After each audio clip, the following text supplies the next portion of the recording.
की साइकिल चली थी तेज, जनता बोली अब नहीं चाहिए अखिलेश। नमस्कार, 4 के चक्रव्यूह में आपका स्वागत है। आज 4 के चक्रव्यूह की सबसे बड़ी खबर आपको बता दें, अखिलेश यादव से जुड़ी है। वोटर लिस्ट को लेकर विपक्ष ने संसद के बाहर हंगामा किया, जिसमें अखिलेश यादव भी शामिल रहे। हंगामा इतना बढ़ गया कि आखिर में विपक्षी सांसदों को लात लात कर हिरासत में लिया गया। अखिलेश यादव तो बैरिकेडिंग के आगे क्रिश बने हुए थे। अखिलेश के हिरासत में आने के बाद कार्यकर्ताओं ने सड़क पर प्रदर्शन किया। तो क्या कुछ हुआ संसद से सड़क के बीच, जानेंगे। फिर दूसरी खबर में बात फतेहपुर मकबरा की। संभल के बाद अब एक और मंदिर मस्जिद से जुड़ा मामला सामने आया है। विवाद को लेकर अब अखिलेश यादव की भी प्रतिक्रिया सामने आई है। तो वही दूसरी तरफ अखिलेश के चेले चपाटियों पर एफआईआर दर्ज हुई है। बताएंगे आपको पूरा बवाल। फिर तीसरी खबर में बात मॉनसून सत्र की। मॉनसून सत्र में लगातार हंगामा चल रहा है, जहां अखिलेश यादव वार कर रहे हैं और सीएम योगी पलटवार। बताएंगे आपको पूरा बवाल। और फिर चौथी खबर में बात स्वामी प्रसाद मौर्य की। स्वामी प्रसाद मौर्य पर हमला करने वाले युवक को इनाम दिया गया है, जिसको लेकर अब सियासत भी गर्मा गई है। क्या है पूरा मामला, बताएंगे आपको। तो चलिए शुरू करते हैं 4 का चक्रव्यूह।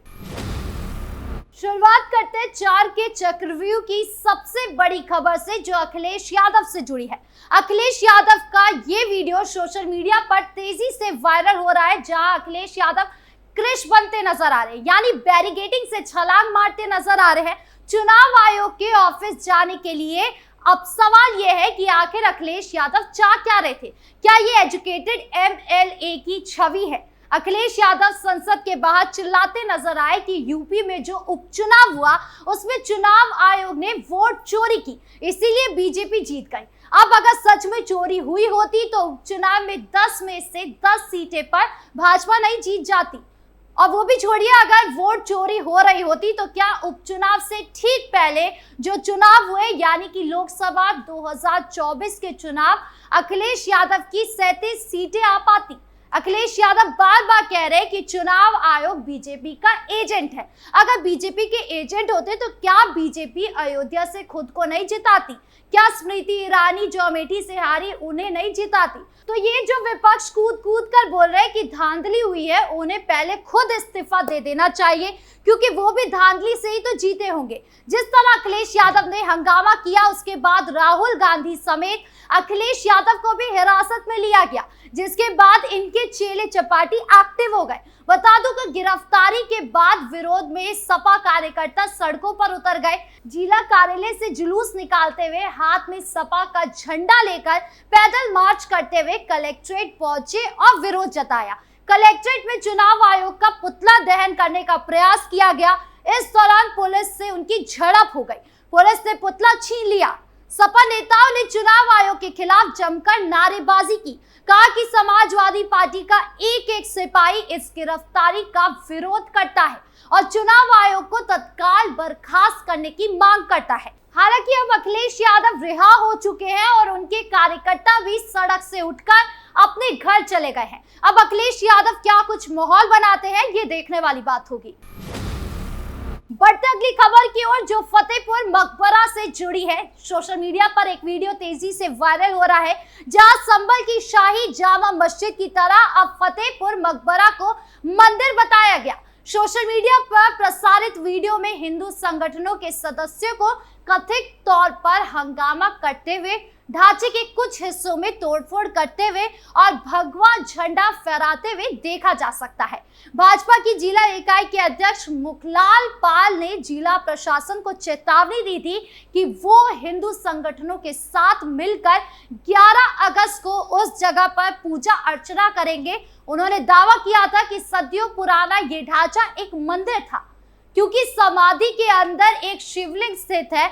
पाल ने दावा किया कि यह स्थल ठाकुर जी का मंदिर था, जिसके बाद में अतिक्रमणकारियों ने समाधि में बदल दिया। सैकड़ों की संख्या में हिंदू पक्ष के लोग मकबरे में घुस गए और तोड़फोड़ शुरू कर दी, जिसके वीडियो सोशल मीडिया पर वायरल हो रहे हैं। तनावपूर्ण माहौल को देखते हुए मौके पर भारी फोर्स तैनात कर दी गई। साथ ही बवालियों पर अब एक्शन लिया जा रहा है। बता दें कि उपद्रव को लेकर फतेहपुर पुलिस ने स्थानीय बीजेपी नेता, बजरंग दल के नेता और सपा नेताओं समेत दर्जनों लोगों के खिलाफ एफआईआर दर्ज की है। अब इस मामले में राजनीति भी तेज हो गई है। उधर सपा प्रमुख अखिलेश यादव ने इस घटना को लेकर बीजेपी पर निशाना साधा है, जबकि डिप्टी सीएम ब्रजेश पाठक ने विपक्ष पर राजनीति करने का आरोप लगाया है।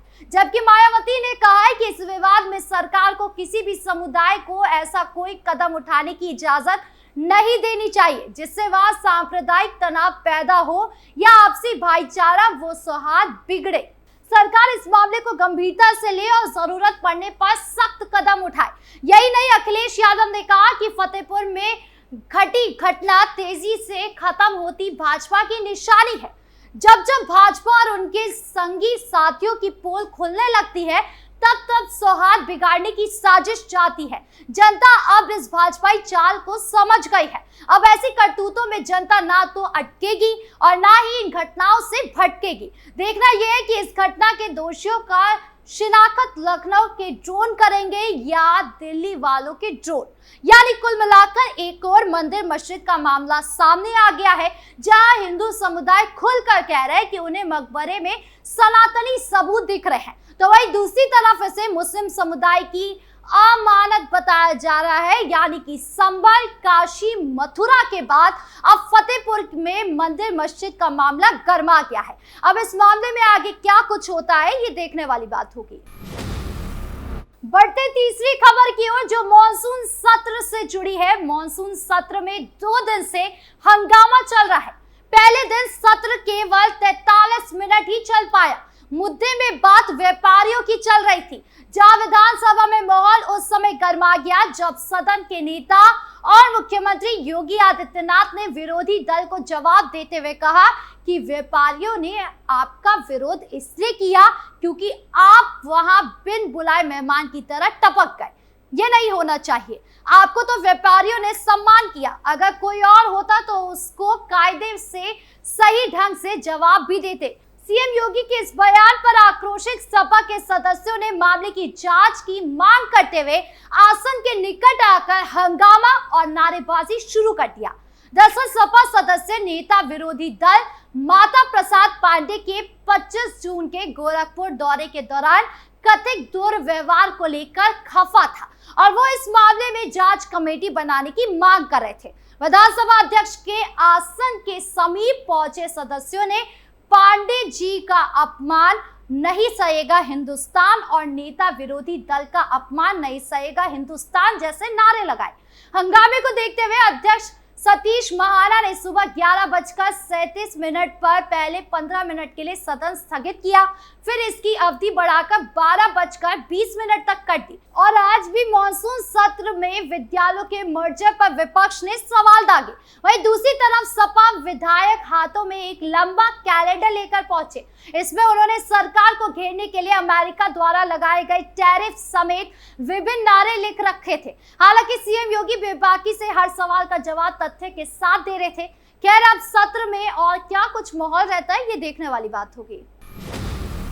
बढ़ते चौथी खबर की ओर, जो अपनी जनता पार्टी के राष्ट्रीय अध्यक्ष स्वामी प्रसाद मौर्य से जुड़ी है। स्वामी प्रसाद मौर्य के सिर पर शपथ लगाने वाले रोहित द्विवेदी और शिवम यादव को लेकर राजनीति शुरू हो चुकी है। ब्राह्मण समाज के लोगों द्वारा उन्हें सनातन प्रेमी और शेर के बच्चे जैसी संज्ञा देते हुए उससे इनाम दिए जा रहे हैं। इसमें सबसे अधिक सलोन निवासी आशीष तिवारी ने 21 लाख रुपए का चेक देकर उसे वायरल किया है। वहीं स्वामी प्रसाद मौर्य ऐसे लोगों को शैतान, कीड़े मकोड़े और मानसिक दिवालिया कहकर हमलावर हुए हैं। दरअसल 6 फरवरी को पूर्व कैबिनेट मंत्री स्वामी प्रसाद मौर्य रायबरेली के रास्ते फतेहपुर जा रहे थे, तभी उनके समर्थकों द्वारा सारस होटल चौराहे पर फूल मालाओं से उनका स्वागत किया जाने लगा। इसी बीच रोहित द्विवेदी और शिवम यादव नाम के 2 युवकों ने स्वामी प्रसाद मौर्य को माला पहनाते हुए उनके सिर पर शपथ लगा दी।